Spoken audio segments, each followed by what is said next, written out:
So this is the story how on Lady Linda and how she became Lady Linda. Right, to start off, I was a little baby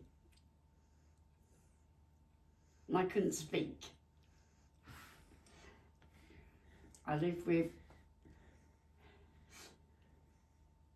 Granny and Gramps Clissold and the family and the dog, and I couldn't do much.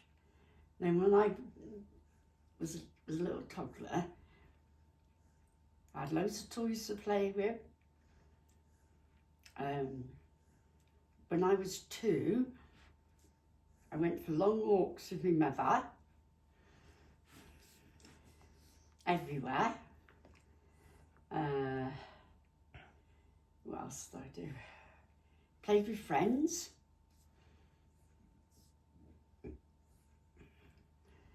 Then when I was 4, I went to school and do things what all the other kids done. Then I got older. Then went to the pictures, went to the swimming paths, went for long walks, do things in the park, Pickford Park, with a gang of other children. And we used to be a bit naughty and we used to pinch apples off an old man's tree. And this horrible old man threatened us with a shotgun. Yeah, it's true, guy. He did, he was going to shoot us. What, like in Peter Rabbit, like that horrible farmer? Anyway, we all said, come on, quick, girls, run! And ran all the way home. And before that, when we was living in Paints Avenue, me and Joe used to go picking off the bushes for Mum to make pies, but we used to eat them before we got home. What was it, bramble picking?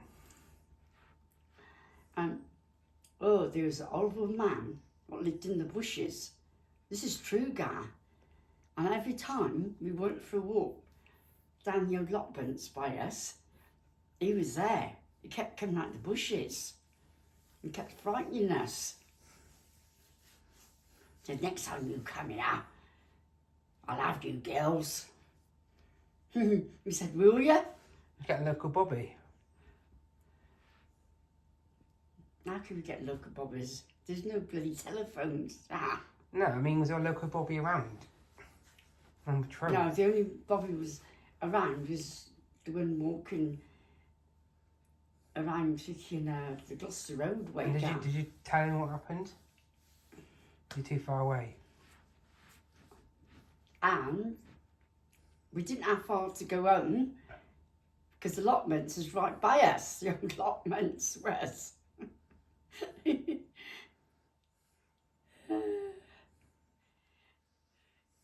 Said, what you been up to, you girls? You look all dirty. We all, yeah, there's a man in the allotments.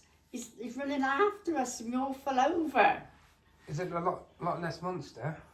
The Lotman monster. No, he's horrible. He wasn't a black man, he was all black and scruffy looking, like a tramp. And he said, I'll get you girls. I'll come and after you. I said, will you? I said, my dad will come after you.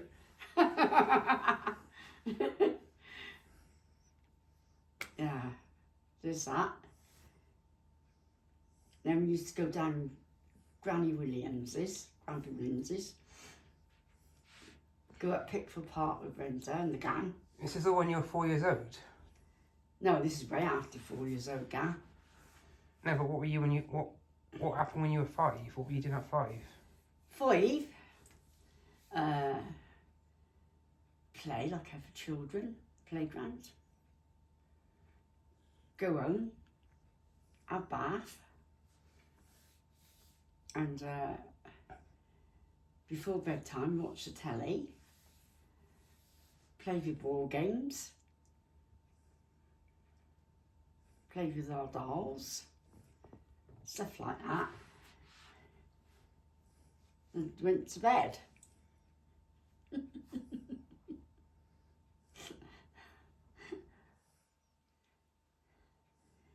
Oh, and sometimes go out on the green doing skipping, hula hoops and all that sort of stuff. Handstands, hopscotches, all sorts of things. Street parties we had every year. We had a dressing up one. She was the best dressing up when we were all little.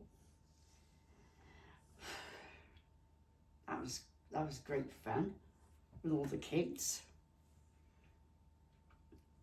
Mothers used to have a good old chain wag with all the neighbours. Sit on the doorstep every Friday, have fish and chips and stuff outside for a long time through the summer weather until it was midnight, Gar. On school holidays. Oh dear. I used to sometimes go and see our mum's friends or our dad's friends sometimes. Yeah, we had nice Christmases, snow every Christmas, which made a proper Christmas. And everybody was jolly and happy. Then all of a sudden it started all changing. When everybody got older, it started commercialised. Not the fun out of it. And I went to work my fingers to the bloody bone when I was 16 years old. I had 3 boyfriends. You little hussy. not all at once, one at a time. And what was your first job you did? Your first job when you left school? When I left school, I went down the London Road, down to a little place called the Eucall, where they did all sorts of things. Medicines, tablets, like crystal stuff and all this stuff like for doctors and chemists and pharmacies. Then from there, where did I go from?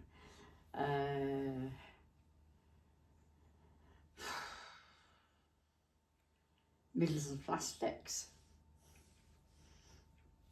Doing bleaches, washing up liquid, making the bottles, boxing them, making up boxes, putting labels on.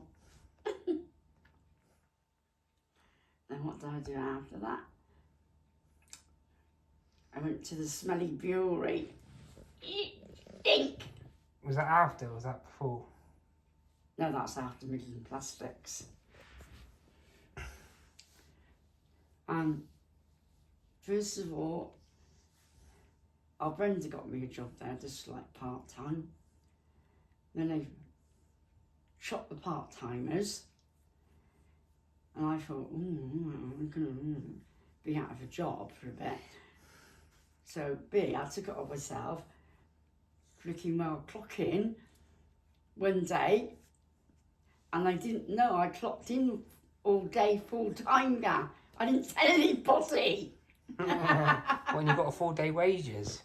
No, I only got freaking £3 like I did when I was part-time. What, they found out what you'd done? They said, you could have told us you was going to come part-time. And then I ended up being there for nearly 4 years. And where did you have all your accidents? Right, the first one was my feet.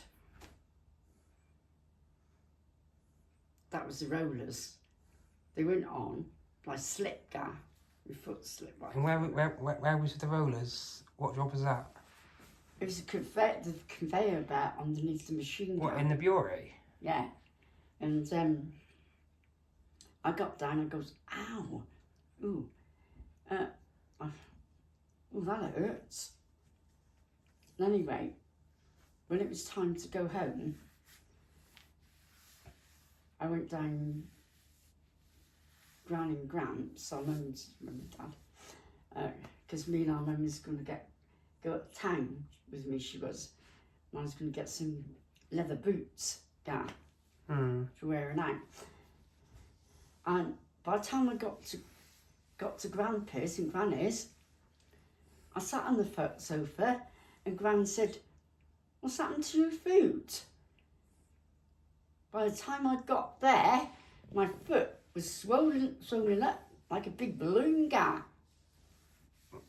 Had a load of water in it. Eh? It had water in it.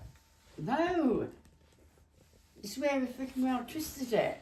Twisted it? Come, you know, getting off the machinery. And it was really painful. And of course, Rem said, you can't walk on like that. Well, they didn't have a phone. I don't know how that phone got off. That's bring me home. I don't know. Oh, yeah, I know. Mrs. O'Brien next door. She let her mum use their phone guy. So that was your first accident at the bureau. Then what happened then? Asa got home. Next day, she got doctors. And the doctor came out straight away, he did guy. And he said, well, I can't go to work for like at least 2 weeks because it's too swollen. And I had to put my foot up for 2 weeks, guy, with one leg and my swollen foot until it went down. Oh God, look at me, as soon as I went back, it was like getting broken bits of bottles off the bottle machine, what the bottles went through. Then going to the pasteuriser to get filled up. And we had to chuck all those in an old dustbin. You know those galvanated dustbins, guy? And they were getting right filled up to the top like that. And they weren't taking them away. And of course, the woman who's working with me, Pat, she threw the last one and it bounced right back down. Right over the table, at the back, out the dustbin, and it went right into my leg. The same leg, but my foot was swollen. And she said, oh, you got an hole in your tights. And I looked, and of course, and the bloke said, you got more than a hole in your tight. You got a fucking gash in your leg at the back. She said, oh, I'm sorry I've done that. You're the only one that was fucking working with me. Yeah. Anyway, I had to go to hospital, tried fucking about 4 stitches in it, yeah. So is this the same woman that... Is this the same woman that cut your wrist? No, that was a very hot bottles, yeah. And that was in the with bureau... beer in it. What, they exploded? Yeah. Went right through my glove. And I took my glove off. And it started... Because it sliced the inside as well, it did. And I said, can somebody go ring for the nurse for me? Never mind about the bottles mounting up. I'm more important than the bottles. You could turn that machine off. And I was literally grabbed my wrist like that, guy. Yeah. And I had to go and buzz myself, the nurse. They were worried about the bottles when they can just turn the machine off. And then she said, oh my God, what have you done? What have you done? What have you done? She said, she said, oh my God. And she had to get bandaged really quick, Gar, and tighten it round. Did she tell you to have, like, how many stitches did you have in the hospital?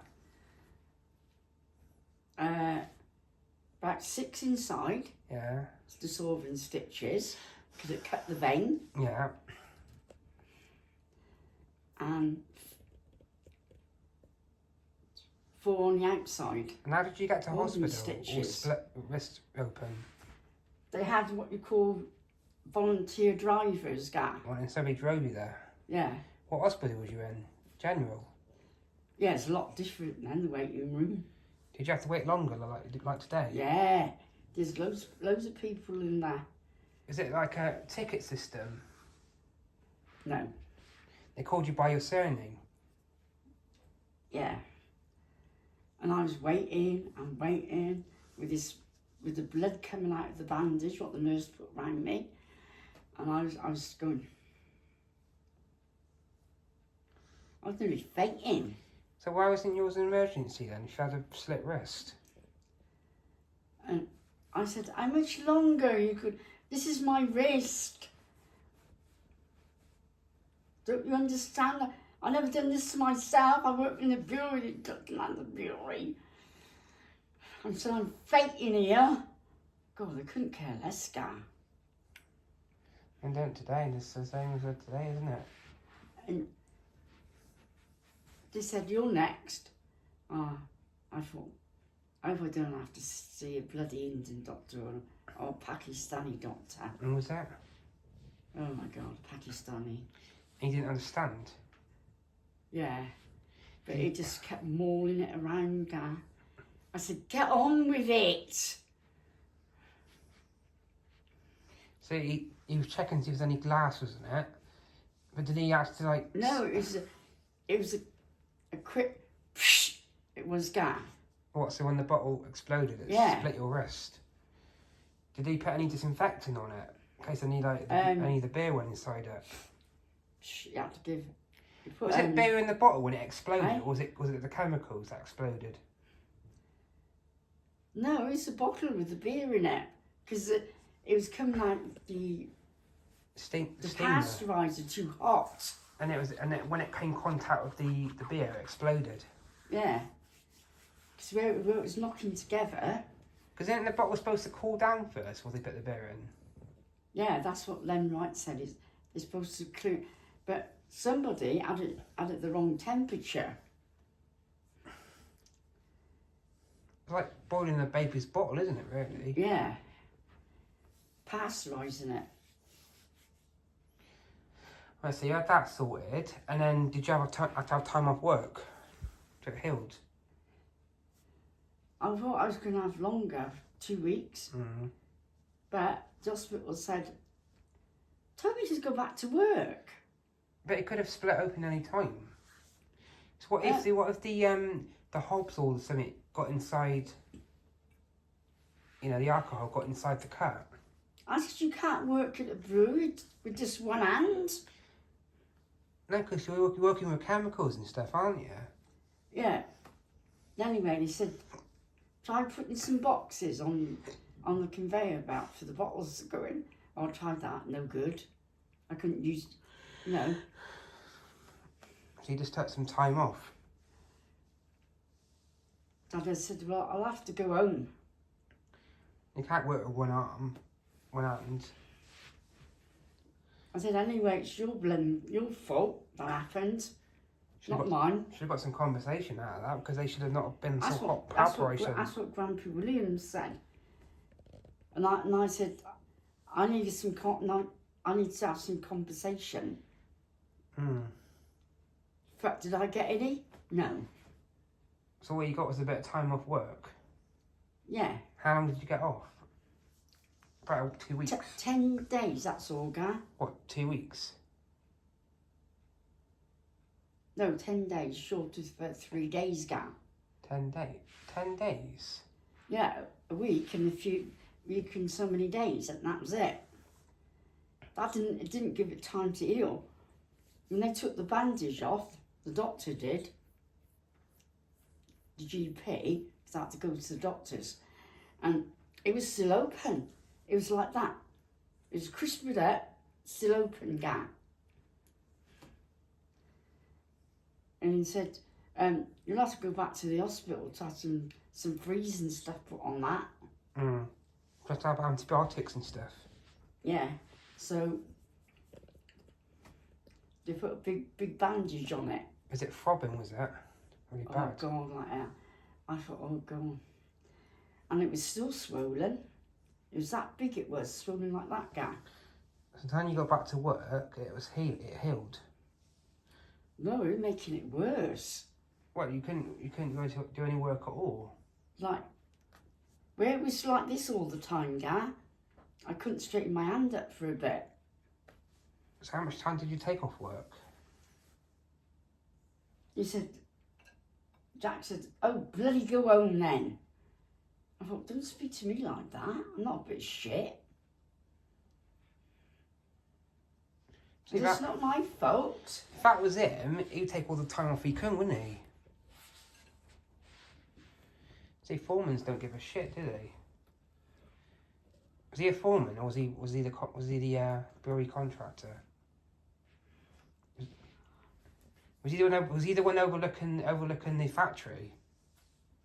A foreman, he's on the factory floor, guy. So he's walking round. Where's the boss? Yeah. Isn't the boss is upstairs? Telling the freaking workers what to do. So is the boss on the next level, looking over her? And you got the foreman down below. No, their offices were, you know where the Gamecock was, guy? All downstairs. No, their offices was above the Gamecock. Yeah, but who was often on the floor watching? The foreman. And what was the other one doing? What was the second in command doing? There was two foremen, Ivor and Jack, And he was telling. Who was on the floor? Ivan. both of them. What? And he kept telling Ivan what to do. So he's going around fucking telling people what to do. And before freaking we had Nana as a freaking a forewoman, right, guy? I used to go up into the ladies' restroom and go in. What? And get the people out of the bathroom.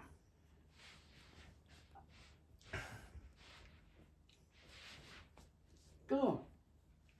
There was three of us on the loo, guy. They say get out. Yeah, we tried, get out! Pervert. That's all wrong for a man to, you know. Was he the one who had sex or intercourse in the toilet? No. He got friendly with a girl called Marie. Oh, not another Marie. It's not that Marie. It's not her, is it? Don't be so fucking stupid. They were Polish. Filming. You can't say I that. know. They're Polish people, Gary. A Polish Marie. Oh dear. Anyway, I know her brother because I went to school with her brother. And she got very friendly with Ivan. And Ivan was a married man Oh dear. with a family. And anyway, he kept where every time we finished, it was time to go home, he kept kissing on the lips, guy. In front of everybody. Shouldn't be doing that. And she was doing the same back. I goes, Marie, he's got kids. He's still married. Did his wife ever come in? No, he's doing it behind his wife's back. And they both landed up disappearing together, guy. But he was still married to his wife. Right, so that's your second job. So what's the other jobs you done?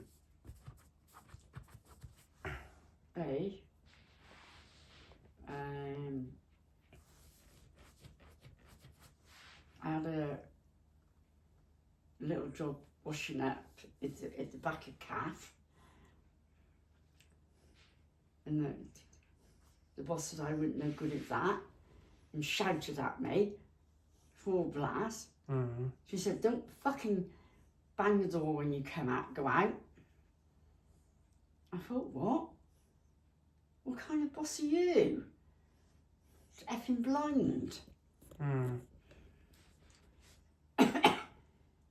Anyway, I went out and I shut the door quietly.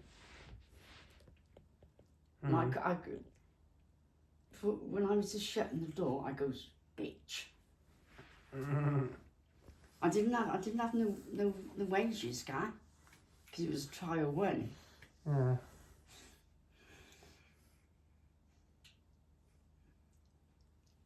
I said, fucking rotten hell, bitch. Right, yeah. Yeah, and I was out of work for a bit.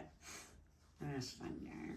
Oh, they sent me to a little knitwear factory where they were knitting men's jumpers. What was you that? know, the old type jumpers, Yeah. what had the laces in the front. What was that called? Oh, I don't know. Some knitwear. knitwear. And I had a go with that. No, you're rubbish. That was a trial one. No money. They said, go home. You're no good. I thought, yeah, I will go bloody home. Bye. Good riddance. Right. Then Tilly's Crumpets. And how long were you at Tilly's Crumpets for? 3 months. And what did you do at Tilly's Crumpets? Make crumpets. And which bit did you do at the Crumpets? Done the O's. Put them in the oven for a bit. Half baked them. So with that, the hose you done, was it by hand? Or did you have a holing machine? No, it had a thing what you put on the top of the crumpets, guy. Was it a batter? With O's in it. Was it batter mix? And you had to put the thing with the hose on top. Yeah, it's not dough mix, guy. Yeah, so Batter mix. So the thing that made the hose, like the thing, it went over on the batter mix. Yeah. Right. So then what happened to the crumpets then? They went into the oven. Yeah, okay. Then it went on to the other women packing them when they go in the shops. And then who did the sealing on the sealing machine?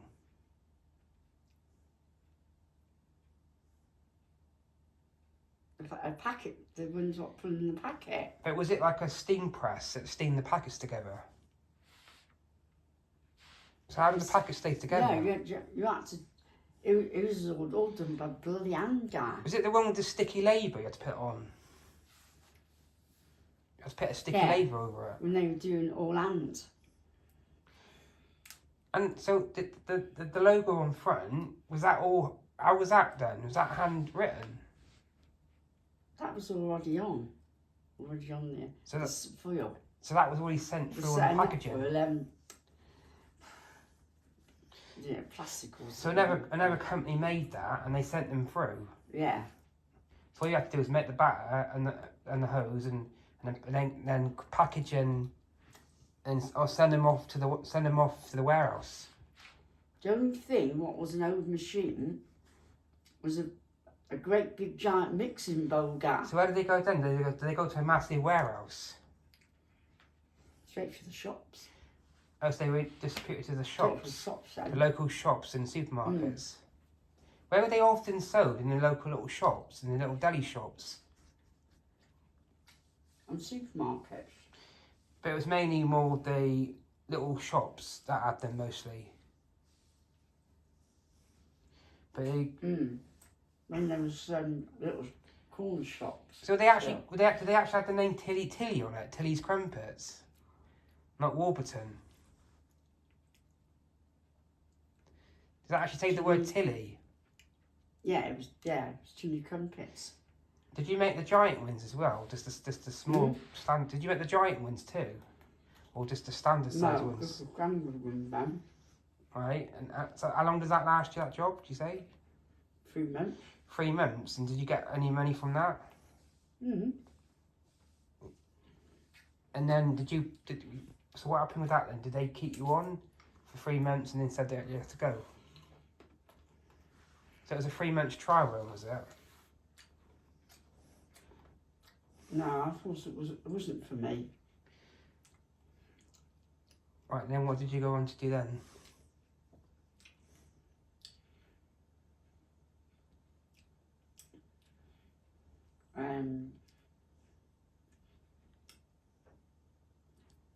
A little warehouse. What done? Sold vegetables. They had a market there every week, and also they had the factory part for the shops, guy. Mm-hmm. The misshaped vegetables went to the market in the warehouse part, guy. And they had the market. Misshape But and wonky vegetables. the all the other ones had to be dead so from Marks and Spencer's then, guy. Alright, so yeah, what other jobs did you do? Then I went back to Windsor and Plastics again. And what was that doing? Same thing as what I'd done when I'd done full time. But Was that for washing up Hey. bottles? do you know what?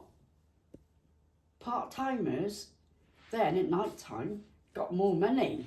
You know when you do Midlands Plastics, were you doing bottle tops for washing up bottles? No, those already made. They were car. So what what was you actually doing? What was you making? Well, making the bottles out of the raw material from the bottle moulders, guy. Yeah. Then going back on the assembly line, like I did when I was full time. Same thing, washing up liquids, bleaches. And then how long was you there for again? Part time, I was there quite a long time. Was Middleton's Plastics the longest job you done? That's the only one that I've done twice, guy. And in the second time you're there longer. Nighttime one, yeah, it was like longer, evening job. And surprising how much money I fucking remember was getting, guy, at night time. But how long did you last there for? How many months were you there for? Or years? About a year. And what from there?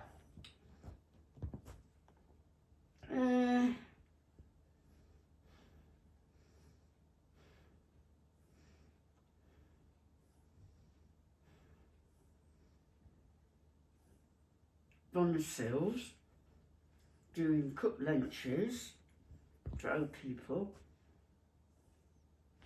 flashing them to go straight to them and they could put them straight into the oven or microwave. Done that just over the Christmas. Because the girls were like, done it volunteered, right? We didn't get a wage packet. So, little I didn't know, I bumped into the flicking girl, one of the other girls, I was working, what first went there. She said, do you know, Linda? She said, why have you come back after Christmas? Because Mr. Sills asked where you were. So he wanted me to go back to work in there, guy. Why didn't you go back? Well, I didn't know, did I? Did he not tell you? Because what they said at the job centre, they said it would only be over the Christmas, Gary. They wanted extra hands. But he wanted you there a bit longer. He said because I was a good worker. What, and he wanted to keep you on? Yeah, I said, well, I didn't know, did I? So why didn't you inform the job centre then? Getting to tell you. And did you go back? No, I got another job. The last job I had was Ardent's Workshops, and that was the very last one. And that was freaking disabilities. I got freaking quite a good wage there, mind Dan. Now, what was the one you done before? You said you done. Did you say you done something in an airplane factory? No, it was little parts to out with the airplanes parts. Was that Doubters? No, Ardent's Workshops, Scan. That was to do with the planes. You're doing nuts and bolts For the planes. for the plane to send on to the airplane factory.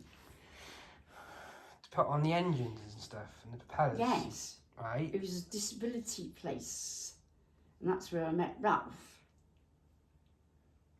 Was he disabled? Not disabled. It was his lungs guy was letting him down. And how long was you at Hardens for? Oh, I've been there a long time.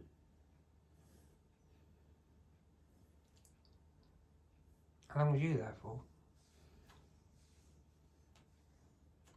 Quite a few years before they took women on. And that was the last job you ever done? And that's where your Uncle Ernie worked before I even knew your dad guy. Right. Then what happened then? So that was your last job, and then when you finished that job, then what happened? I could have worked there a little bit longer, but somebody had to look after Rolf. I had no one to look after him. Because Norman couldn't look after him because Norman went to work. Right, so what happened with Ralph then?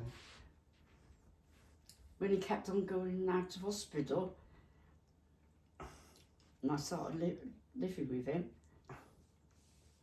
I left work and looked after him.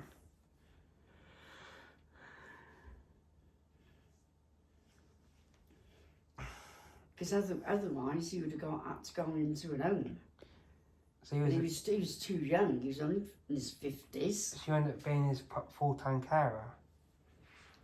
Didn't get no bloody money though, guy. Not a penny. And did he have any other families to look after him, siblings?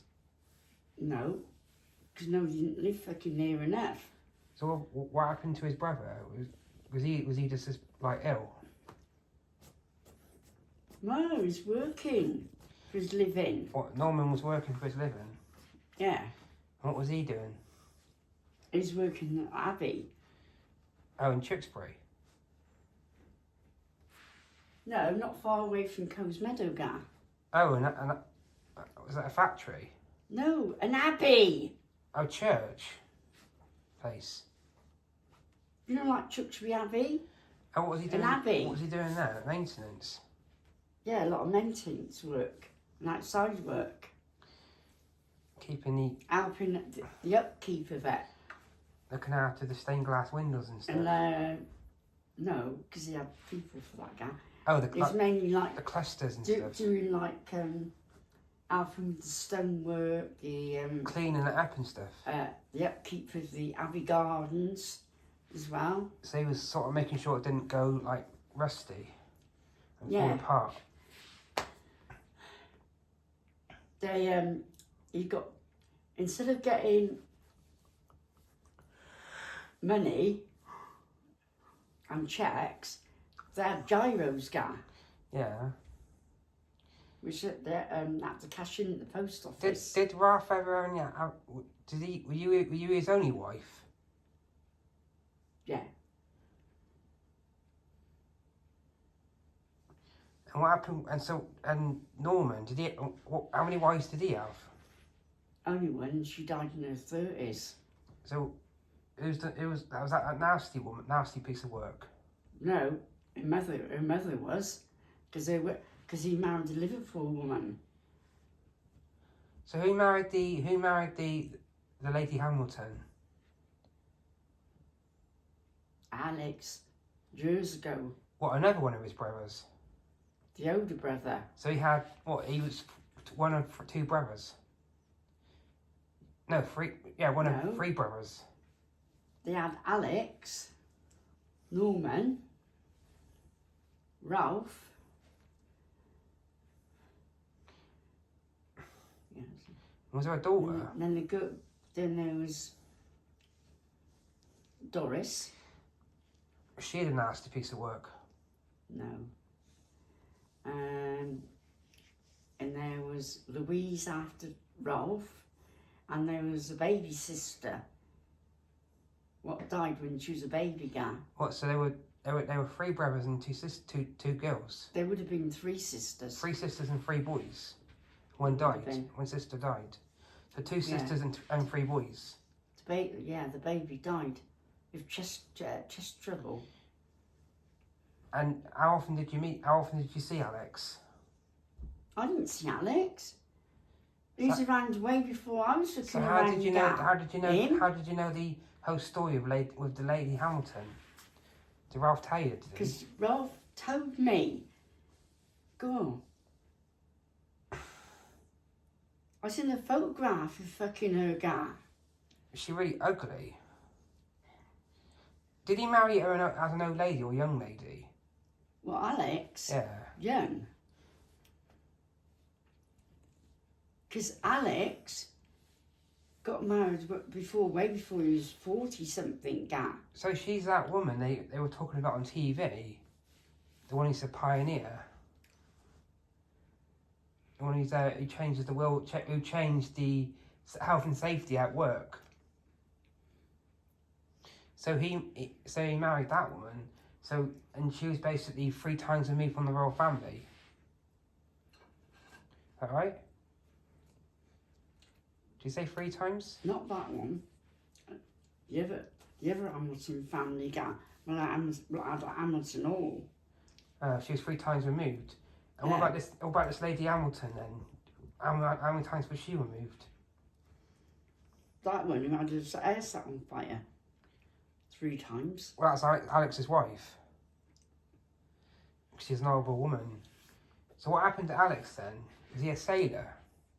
No. He was a farmhand. Wolf was a farmhand. Norman was a farmhand.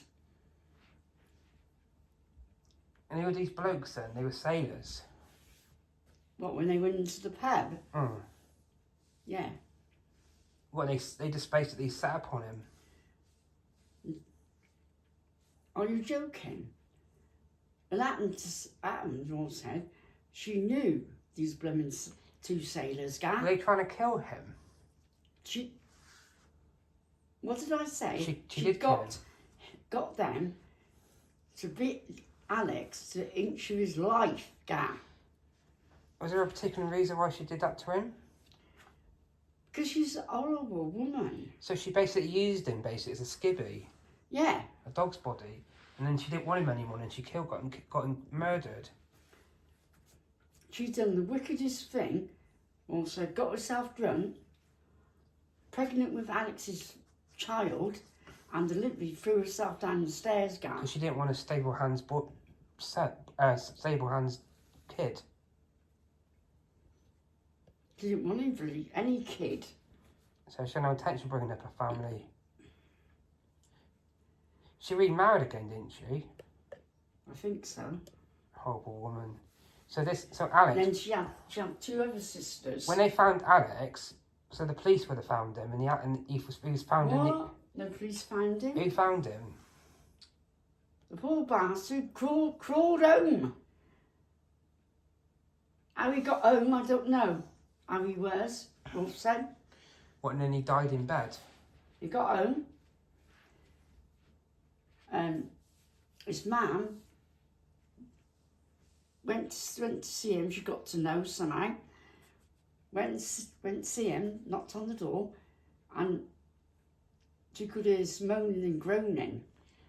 because he couldn't get to the door. He's on his last legs.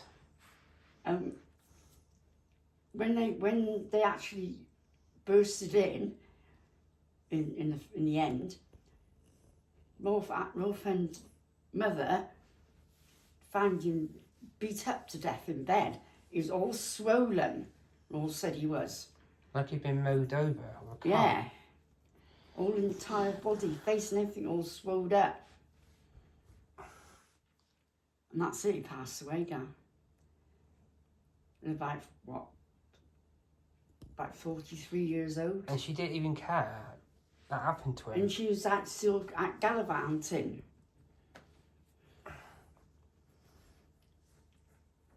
Basically flaunting her knickers around. Yeah. So basically, she's just after men to use them and then get them and then kill them off. She got a farm, and she never had no other man on the farm to help bar Alex. So he had to look after all the animals and things. Was she not even paying him? What, her husband? No. So she just used him. So when he died, he obviously didn't have an inheritance or anything, so she couldn't have a penny.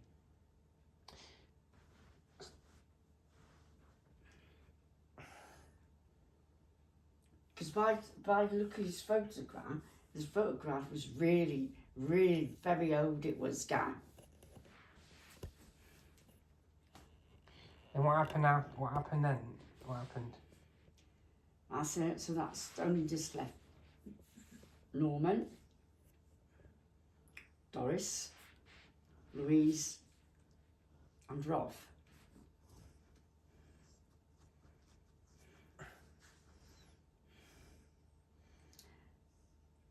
Louise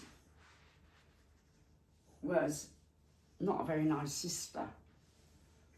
Louise, well said, she didn't, their mother's watching for her when their mum become ill, an old gal, right? And she was stealing from her own mother. After washing, didn't come back. Disgusting. So what happened? What? So then, when Ralph passed, then what happened? No, Norman went next. So when Norman took ill, did you have to look? But Norman took him. He died because he had an ulcer, and the ulcer, like I told you, was in the wrong place, Gav. Did you have to look after Norman as well? Ralph landed up taking him to bloody hospital, he did, Gav.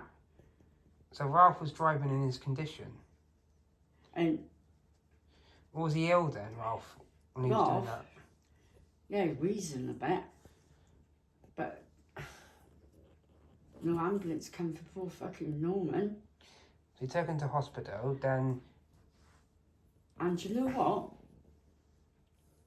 Then, it was November, and it was thick fog. Really thick fog, Gary. So when he went into hospital, where did he pass? In hospital? Yeah, that was the hospital foot. That's why he died. So they turned off his... Was he on a life port machine? Yeah, they tried to take him off to see if he could breathe his own oxygen and air. That obviously didn't work. No. That killed him. And I said to Doris, well, you're his sister. And I said to her, if you're his brother, you could have said something to them. So they let the nurses kill him off? I said, I wouldn't be able to say much because I'm a sister-in-law. That's terrible. I mean, he died thinking that he's going to survive on that oxygen. What a thing to do, I suppose, to do. Take that decision. And do you know how old he was? He wasn't even 60. I bet Ralph and... He's 59, guy. So when after they took him on the life support and he couldn't, his lungs gave basically, and he died, then obviously Ralph wish that he could have done more. Yeah. I said, you're not very pleased with yourself, are you, Ron? You didn't make the right not decision, did really. you? You didn't step in and stop it happening. But he couldn't have a good, because of his lungs and his breathing himself, Gav. Then again, he would have ended in the same situation as Norman, really, wouldn't he? So when Ralph was taken ill at the time, was he taken ill at home? Started wasting away. Ralph, he had a burst cyst on his lung.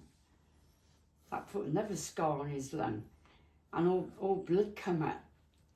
And I had to go down to Mr. Ains's to use their telephone. Was he sort of hallucinating and stuff and seeing things? No, he was just bringing up fucking...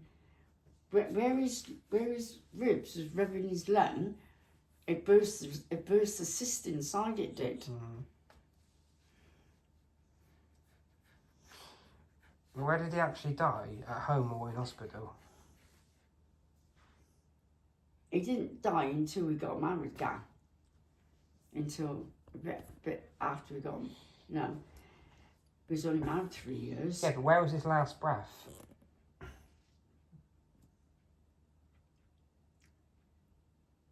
At home.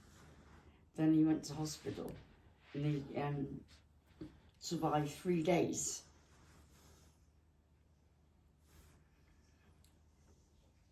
Then next one I knew, he's gone. But you had a little bit more chance in your freaking poor dad though, Gar. Your dad had no fucking chance, did he?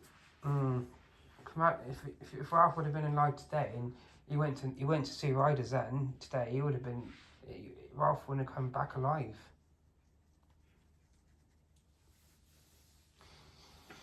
That was a terrible hospital respite, wasn't it? To only being there supposed to be in there respite for 2 weeks, wasn't he? Terrible hospital. Well, it's not even a hospital, is it? Not then it wasn't. It's like morbid. It's horrible, like a morgue. Nobody around, just Eagle. Wait there. I'm no receptionist.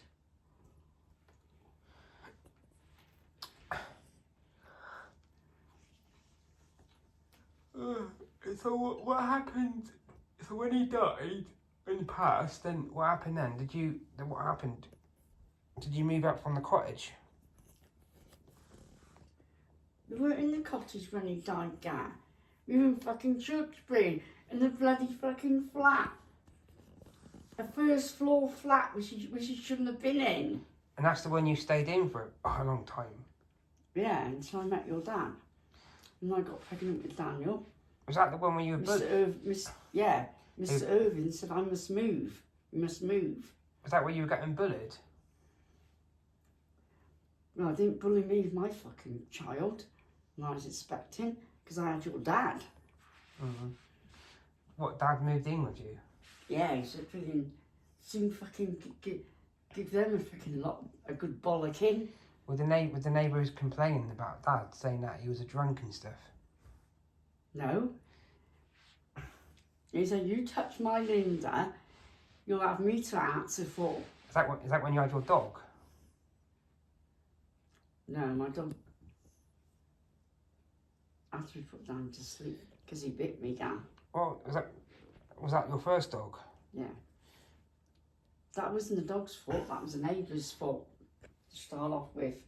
Where did you get the dog from? Animal shelter? No. Dawn's first husband.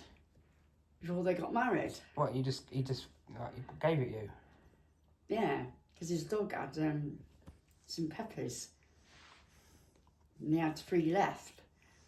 Dawn and David kept the 2 females, what were left. And I had Laddie, the male. Right. So let's go on to then, moving on to how you met Dad. I met Dad. Yeah.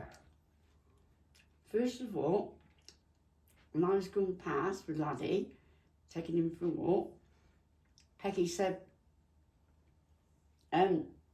Pete wants to talk to you, Lynn. And she goes, oh, Linda's got a car. That's when I still had Ross car gas. Yeah. Did you say who's Pete? And he said, I goes, oh, hello, Pete. So he goes, is that your dog? And I said, yeah.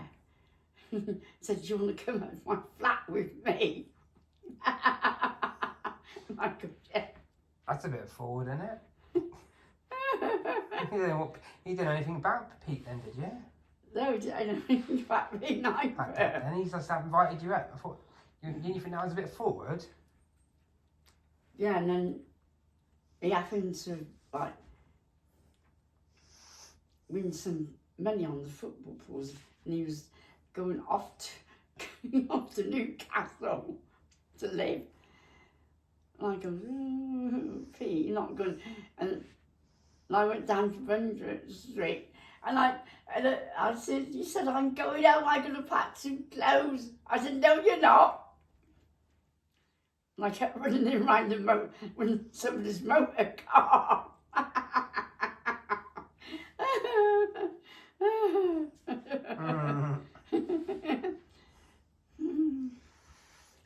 He said, all right, I'll bloody well stay again.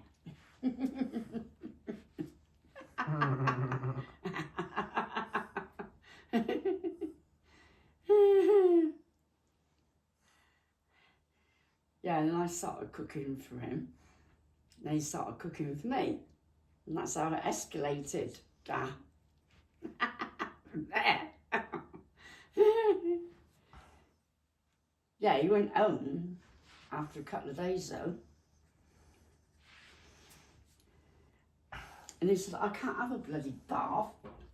The fucking Brundred Street, that fucking lot. Fucking using all the hot water and stuff. I said, well, I got a bath, you can have a bath here. And I said, why don't you move in with me? So we get on together. Yeah, and then some fucking bastard in the fucking block of flats fucking reported fucking me to the social security. And the bloody next thing you knew, there was a knock on the door, and he pretended to be the rent man guy. Is I'm the rent man? I said, no, you're not. You're from the social security, because I pay my rent over the rent office. Mm-hmm. And anyway, he said, can I come in? He goes, oh yeah, for a few minutes. Oh, he said, oh, I see you got all those clothes up there on the rack. I said to him, that's the last things of my husband's, not Mr. Dando's. Oh, are you cohabitating? I thought, not really. I went, really? I mean, I was a widow. I was entitled to have another person, another bloke if I wanted to. I said, anyway, my dying husband told me to go and get somebody else.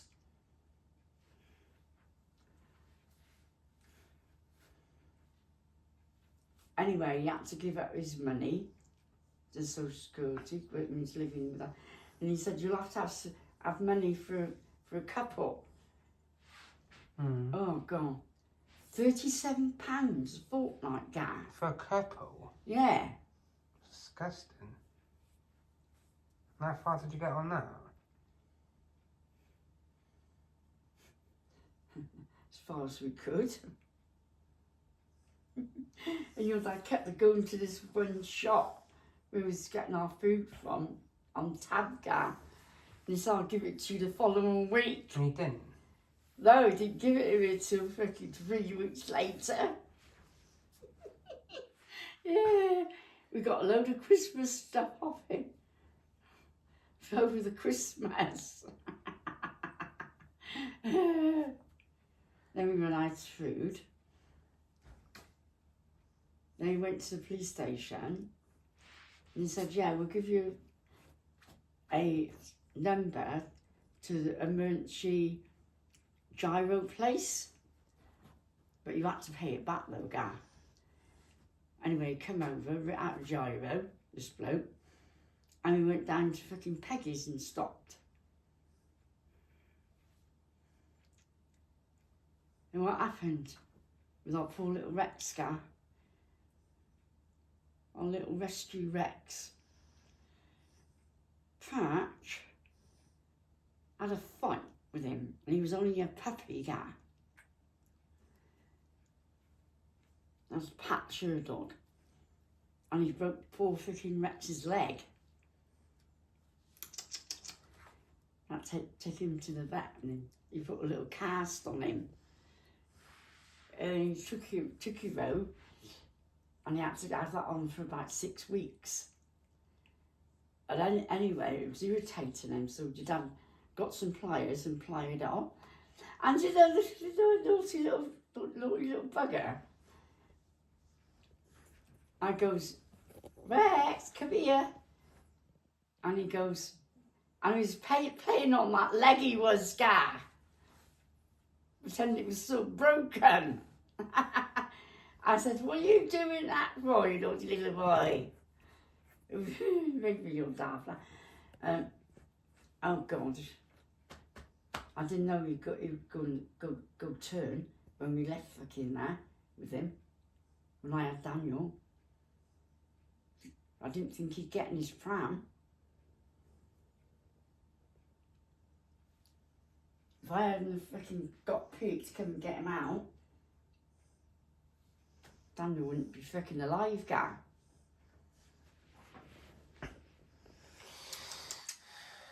Where did you have Daniel?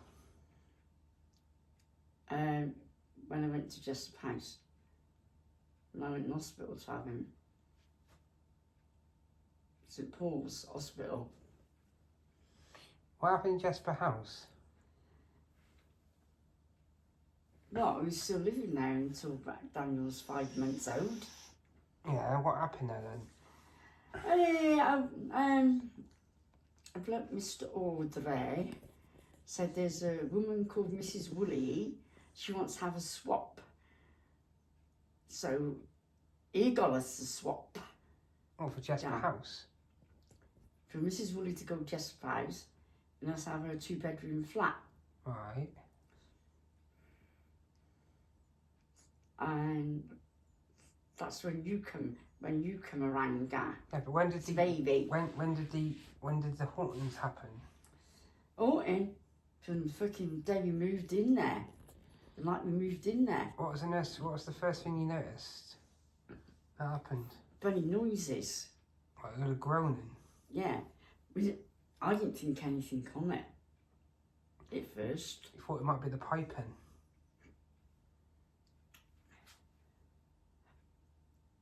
And I thought, Pete, we had a lady lamp on my side, but it had no plug or anything or wire. Mm-hmm. It was just there for an ornament. And I said, why is that lady lamp going all green? Looking green colour.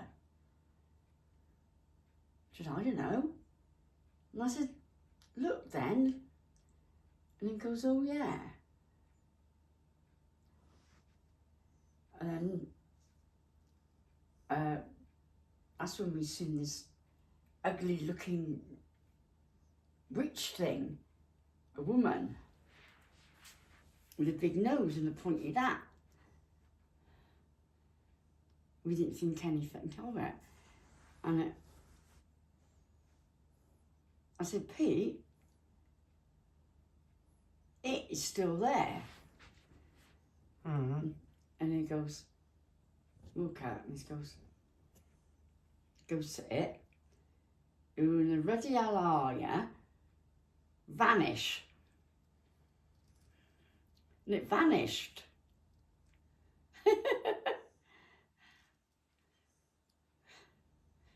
His cookies will it come. Yeah, and there's all these autumn noises.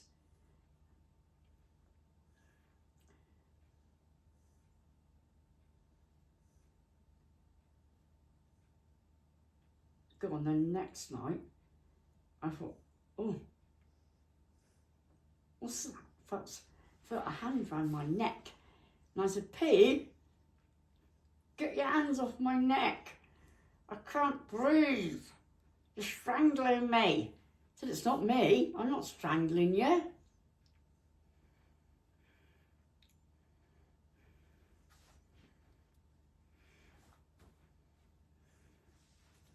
Yeah. Then when I had Daniel and I come back home, I said to Pete, oh, we'll have a nice, quite relaxing in bed. Daniel won't wake up.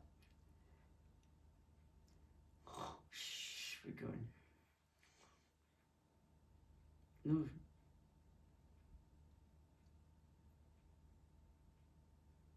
And your dad happened to wake up and he goes,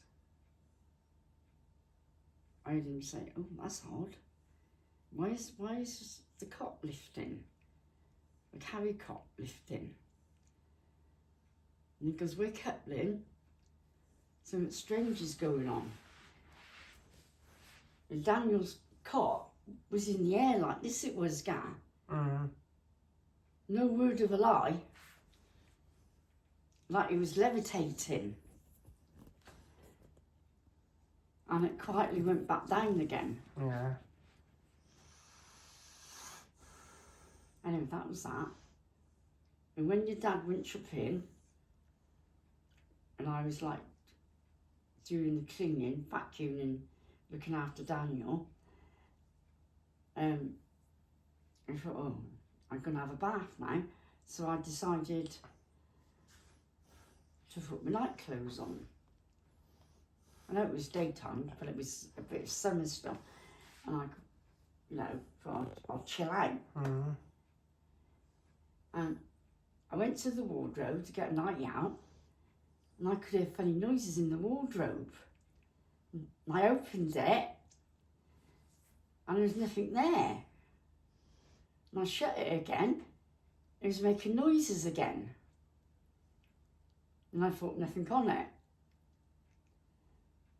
Not because we were watching horror films, Gar, because everybody, they all said they all seen something different. Everybody. And I thought, well, there's nothing there, nothing but freaking arm. And I thought, I've got to have my bath, make sure Daniel's all right.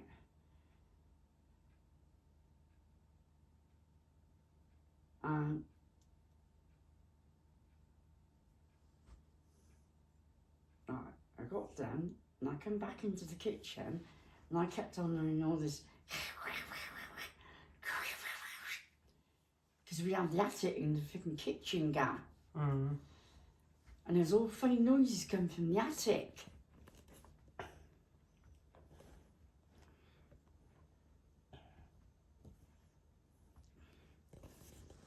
Like, sounded like rats. But his dad had a look up there and there was nothing up there. And the dog kept looking up.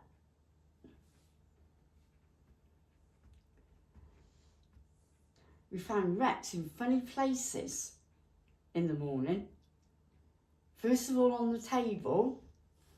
He was asleep on the table. Really got up there and he couldn't get down. Back down again. Then we found him in the sink.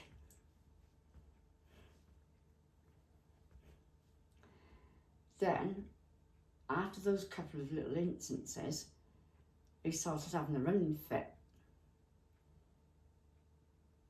Running all over the television and everything. I thought, well, I said to Pete, well, take him to the police station, Pete. And had him there. And then he was going to be put down. And I said, oh, well, we'll give him another chance. And of course, his fucking vet glass gives your dad some calming down tablets to give to him, to put in his food. And he woke up worse than ever.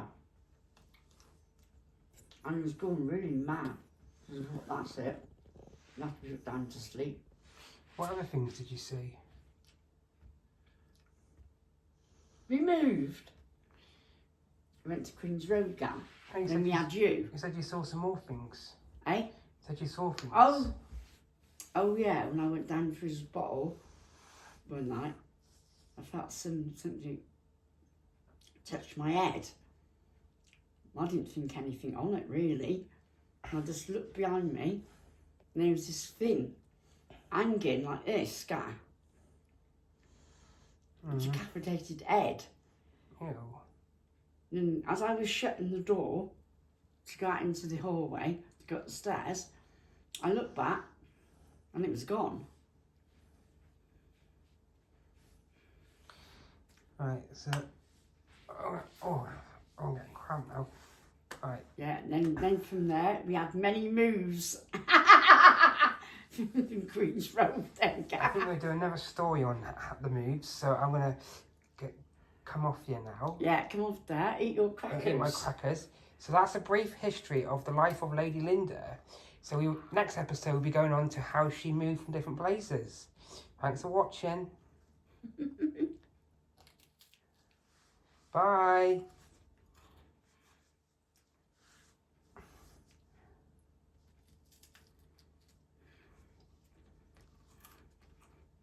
Bye. That's all for now, folks. That's all for now, folks.